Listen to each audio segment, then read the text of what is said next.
I would go for Electric Ladyland because it's the longest. You know, Hendrix albums overall, though, I have to say, I think they're a bit flawed. Sometimes they're a bit too psychedelic even for my taste, you know. A bit kind of meandering. But when it kicks into a song, it's like, wow. You know, but it's really difficult to pick between.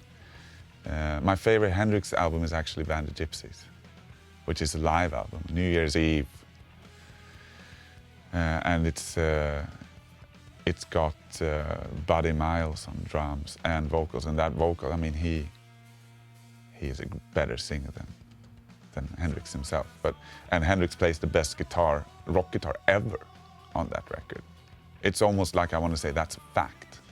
You can't be better rock and roll guitar than on Band of Gypsies. But yeah, I would go for Electric Ladyland because it's the longest one. I mean, it's such classic records, and the first one, obviously, it's what broke him onto the scene, and everything changed with that record. So, you know, I can't take away the importance of that record for that matter. Electric Ladyland is, like I said, a bit meandering sometimes, but still a very, very enjoyable record. Cool sleeve. That sleeve was never released in the US as band.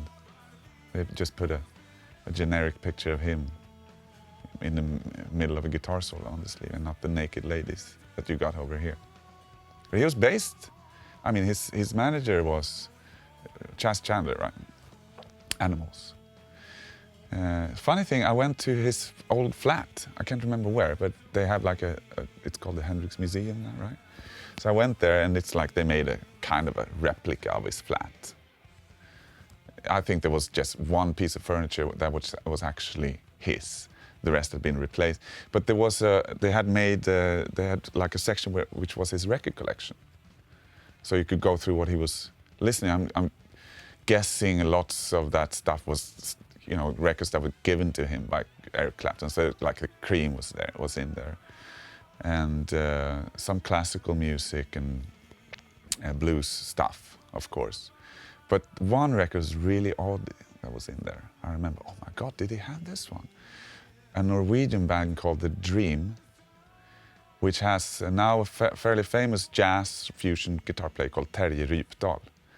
He had this band, The Dream, in 1967, and he must have given that record to. I think it said, like, some notes in that record collection that it was given to Hendrix by the guitar player Terje Rypdal, and that's a fucking weird, psychedelic, crazy record.